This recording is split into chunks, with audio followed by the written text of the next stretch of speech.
cheers for doing it as well, man. Appreciate you No, no taking the worries. time to Thank you chat. for inviting me, right? It's a weird thing like releasing music because obviously you want to get to as many people as you can. And this time around, like we're not working with a press person, we're doing everything really DIY. So, and I'm just finding more things naturally, and it feels much nicer to meet people like you that are just doing cool stuff rather than some random press person in between sending you something you're like, is this, do I want to do this? I don't know what this is. You See, know I what I like mean? this Like, because I like to think it's a bit of a more comfortable environment as well for the people I'm yeah, talking to because you're in your own home and it's like we're just chatting about you and your band, so it's like it's cool. yeah, cool. Yeah, I Nice was one. reading about your band. The quote that I read it was you were formed in 2024 from the ashes of another band. Is that? Yeah, so I'd say so four of the five of us were in a band called Bridges. And Bridges was around for quite a while. That was like our out of university band. And we were doing that for maybe, I don't know, it might even have been as long as 10 years, maybe, in different forms or another. Like sometimes super seriously, other times, COVID, life, things got in the way. But our Facebook page got hacked and we lost about 10,000 followers from that page, like overnight. And it was like, and then you sort of start to realize that, okay, I have no, like, this is slightly before Instagram being as popular as it is now, too. So it was like, well, we can't connect to any of those people now. This is like, a lot of Oh years' yeah, I never work thought about gone. something like that. When like if a band page gets hacked, you've got to sort Yeah. of start all over again, didn't you? Yeah, I mean, we eventually got it back, and then it got banned because of all the stuff the hackers did. They were sharing some weird stuff, like really weird, horrible hate stuff, and it sucked really. And but it gave us a chance to like we had the album finished, um, and I guess like originally it would have been a Bridges album, but we had it finished. And Matt, who's the guitarist now, had just joined us at that time. So we were like, well, let's take a step back. We can start with a new name that's much easier to Google as well than Bridges. Um, and then yeah, we just started throwing ideas around for a new name. Um, and yeah, I guess like the stuff we've been writing now is a bit grittier. There's more guitars. Like I feel like it's going to go much further down that direction than the first record, which I'm really excited about that as well. So we'll Where, see. where did the name come from? It's a peculiar name. Well, we were sat like so. I'm at my kitchen table at the moment. We were just all sat around this kitchen table having some dinner, and we were chatting and just throwing ideas, and we were just trying to put words together so that it would create a new word.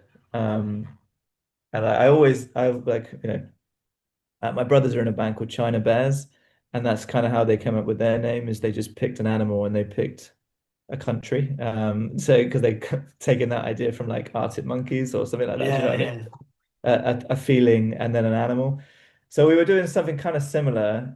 We had some other really cool names that I really liked, but I also wanted to find something that definitely wasn't a name of another band. So because yeah, we got big ambitions, right? We'd like that name to be known, and it's obviously going to be very difficult if someone else has also got your name. The amount of other bands that were called Bridges, it's frustrating, very I bet frustrating. it's hard. It must be hard picking a name because there's a lot of Yeah. bands out there. I'd struggle to not pick something the same as somebody else. Yeah, well, I guess it's also like it's people's first impression of you, right? Before they even hear what you sound like.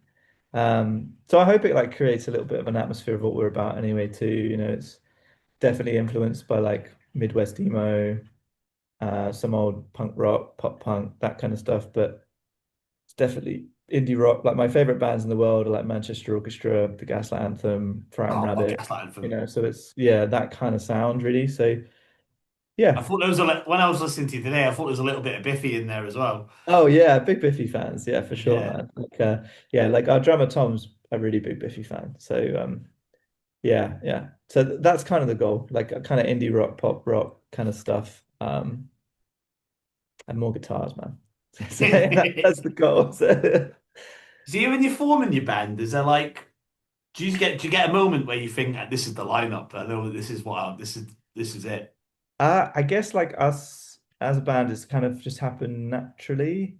Like Henry, who's the bass player, him and I met when we were kids doing judo, and then we met again at college, and then we made a band. So Henry and I have been playing together now for too really long time. And then Chessa, my wife, joined because she was kind of always at the shows anyway. She's a grade 8 pianist. We were like, why are you not in the band? Come and be in the band. Is that who's Um, singing on Tattoo? Is it Tat? yeah, yeah. That's a So great song. I love that song. I listened to that about thanks, 10 man. times today. It's really Thank you. good. That's so cool to hear. Yeah, I love that tune as well. That was our first, that was like the lead single of the album, I suppose. So yeah, yeah. But yeah, we kind of all met really naturally. And then we knew Matt, who's like I said, the most recent member, because he was doing solo stuff. Um, and he's got an amazing voice. So I'm really excited that, and he's a great guitar player. So yeah, really excited for the new stuff that's coming up this year. Got loads to come. There's about 20, 25 songs that we've been working on. And the plan's now just to sort of steadily release things as they get mixed and mastered. So definitely a balancing act of like, um, yeah, just putting the time in to get it all done. Basically, we're doing a really good job, I think, now of making everything pretty in-house. So we mix everything ourselves, produce everything ourselves. Uh, yeah, so we'll see where we get Joys to of this. being independent. Yeah, yeah. Well, it's like it's life's big, right? You've got, life, work. Yeah, do you find that side of it hard, the juggling the work side and then trying to be the band and that as well? Yeah, I think that's the hardest thing for any band, right? Unless you've got a label backing or you're fortunate to um already have a good sum of money. It's a tough thing. It's a tough thing. It's not to say you have to spend lots of money, but like obviously if you have budget for anything and you apply it properly, it's always going to lead to better results, right? So it's tricky. Like we've all got quite serious day jobs because we're all in our early 30s. So you know, it's that point of our lives now. So it's just managing all those things, really. But yeah, we'll see how things go. Like I definitely know that I'm going to be making albums until I die. So it doesn't really. Yeah, you got to keep at There it will be a because you've band in got a some great way. talent. So you never give Thanks, up on it. man. Like, Thank you. Appreciate it. I read that it was free. Is there three vocalists in the band as well? Yeah, so it's myself, Chessa, and Matt who's just joined. So Matt is the other vocalist now. So he's singing How do you on. decide who sort of takes the lead? Well, I guess like all the songs like kind of stem from myself initially. So I tend to write the bones of everything, and usually it's me singing from that. I guess we've never really had a conversation of why no one else is sort of taking a lead, but yeah, I guess it's always been me up to now. That might change in the future. Like it would be great for Chester to sing a song or Matt to sing a song. Um, It's a good thing to have extra vocalists as well, and yeah. give you a break at gigs as well if you could do songs yourself. Yeah, It's, that'd be nice. You're selling it to me now. I really like you. I was listening to music today at work, so I love that the album, even as Ghosts, is that what it's called? Yeah, that's right. I was Yeah, like, yeah, I yeah. got it in the end. I got it in the end. I need to stop writing these things down because like Oh no, it's I try totally and fine, remember it, man. but I'm thinking, but it's a Yeah. great album. Thanks so much. So we recorded all of that here in my got like a little outbuilding, which is now a little book of, it's not really a studio, it's a room with sound panels on the walls, but that's where we recorded everything on the record. And but the first record we got mixed by somebody, all the new stuff is going to be mixed ourselves so that we can keep it all in house, keep costs down, but also just use the talents that are in the band, because very lucky to have talented people. So the mix is by Matt, and I think he's done a pretty great job of this new tune. So Oh, that's yeah, we'll cool. see where we get I to. thought the songs they sounded quite emotionally open type thing. Mm. So are you quite good with like being vulnerable with songwriting and stuff, or do you Yeah, I find it think I've been difficult? doing it quite because just where I've been in, like I've been in bands since I was maybe 10, 11, 12 years old. Like that's when I got bought a guitar. I was like 11, 12 years old. And it's pretty much as soon as I bought a guitar, I was playing in my friend's basement because we just wanted to like get out and play and we were going to gigs uh and it took me a little while, like I think at those sort of stages of being a musician because you just don't have as much confidence as you do. And I think as you get older, the more you play, the less worried you are about it. And as soon as you're less worried about it and you're more open about it, you realize that you're probably singing about things that more people can relate to as well, which is really nice. Yeah. So, But I'm not really sure where it comes from. Matt said something to me once. He was just like, because I text really lazily. I'm a lazy texter, as in like I'll miss out words and I'll be saying stupid stuff. And it's just like for someone I'm who's the writing same. great lyrics, like you text like an idiot. Like Yeah, I can so never be bothered going back and correcting it. If I see a word spelt wrong, I'm like, I'm just sending it. I can't be yeah, bothered. if they I'm sure they're gonna get it. Do you know what I mean? If in the end of this are right. So but like I guess that's like my biggest change now in the last year and a half. Yeah, about a year and a half since the album came out. I've been writing more lyrics first, music after. So it used to always be music first, then the lyrics, and you'd be trying to fit lyrics into a space. Whereas now it's like I write the lyrics and then I write the music around it, and the music has to fit the lyrical like tempo or the rhythm of that, you know. So it kind of creates extra bars or extra things, and it makes it a bit more interesting too. So um, yeah, it's been fun, loving it. Is there any sort of like sounds and stuff you want to experiment with later on? I think, like I said, like I'm really excited that we're diving a lot more into the like, guitar heavy stuff. So not necessarily like heavy music, but definitely like guitar being more of a focus. Like those bands that I mentioned before, right? Particularly bands like the Gaslight Anthem. Um, I just yeah, I feel like or Jimmy Eat World, something like that. Do you know what I mean? I love Jimmy Eat World. Yeah, me too. I feel like we don't have as many bands in the UK that like that. There's loads of bands coming from America that like that, that are really, really great. And there's some really good festivals that always put on really good lineups of things that have things like that. Like 2000 Trees always has really good bands like that. I feel like there's a big insurgence of like 80s nostalgia in lots of people's Yeah, heads. that's definitely making a comeback, ain't it? Yeah, which I mean, I don't have such an affiliation to the 80s. My affiliation is more the 90s and early 2000s. So Yeah, I I'm the think that same. I feel like I hope that's like something that we're going to be on the beginnings of, you know, trying to create that kind of resurgence maybe.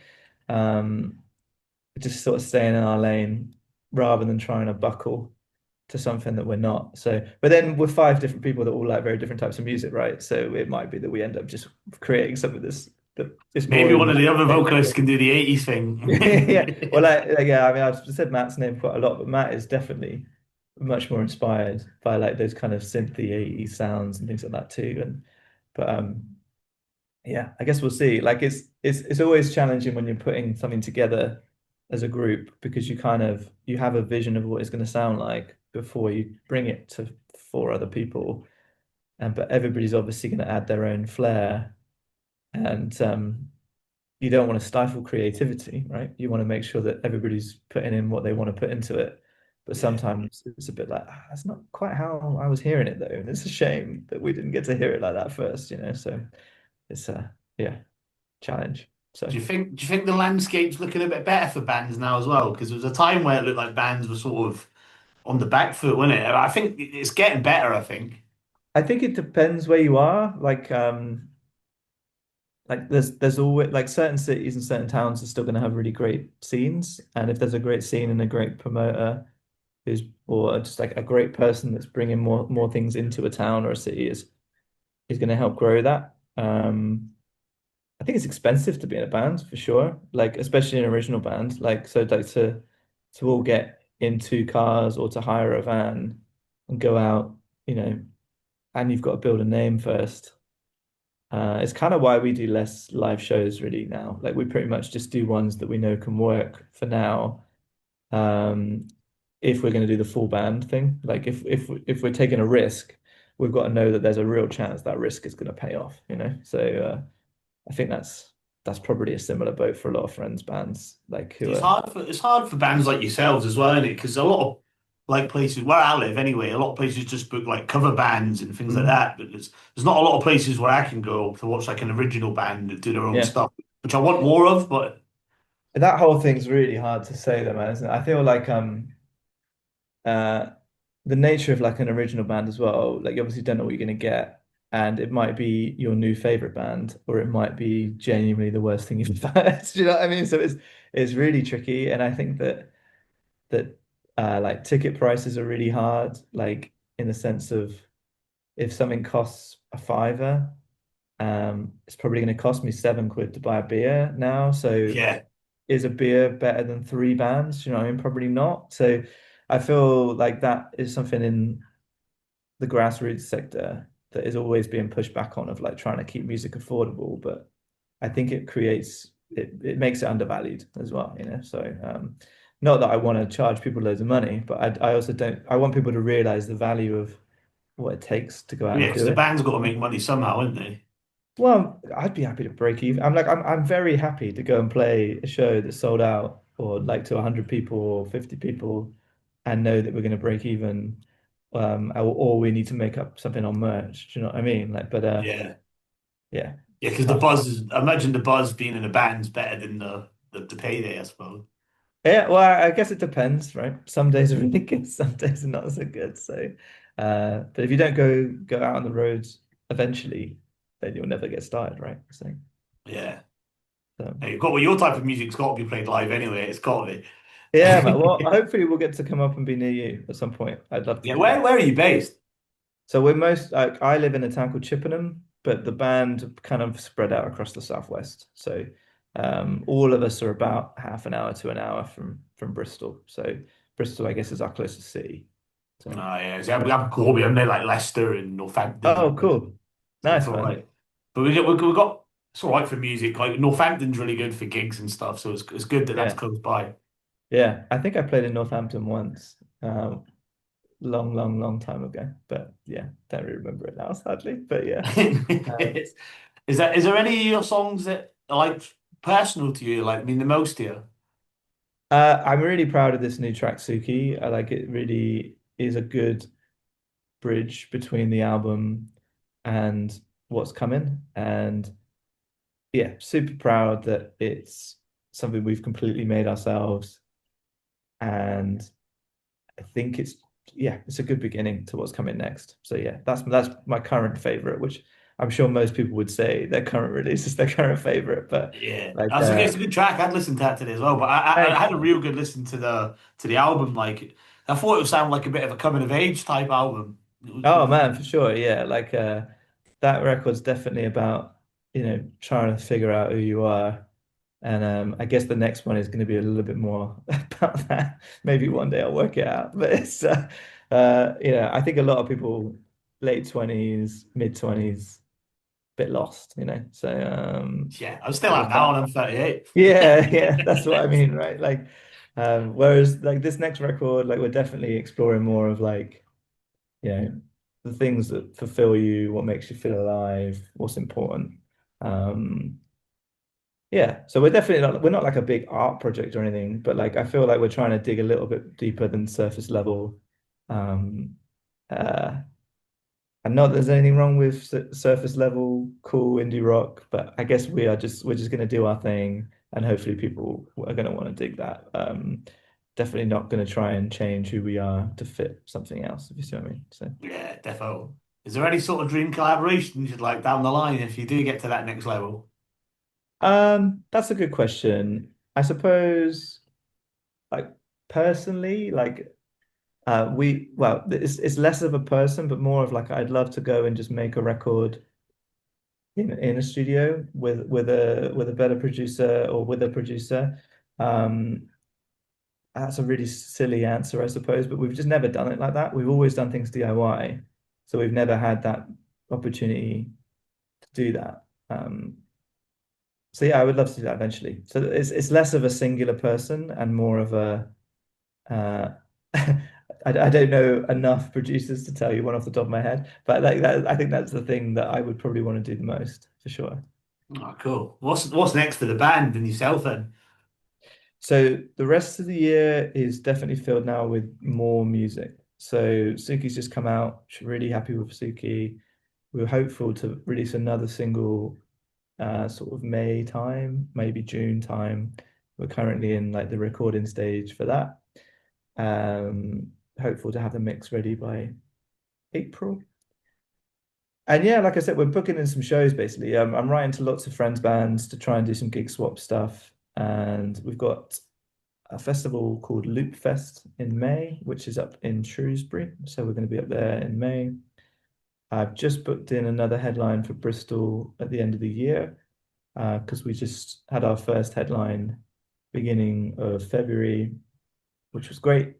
Way more people than I thought were going to come, so that was really cool. So we're going to go back to Bristol at the end of the year and hopefully sell out that show. So yeah, that's the goals of this year. Sort of small steps, release more music, build the name. Yeah. Oh, cool, man. Well, that's it, really. That was it. Just a little chat. I enjoyed that. It was good. Yeah, thanks, man. I appreciate it. And thank you for taking some time. Really No grateful. worries.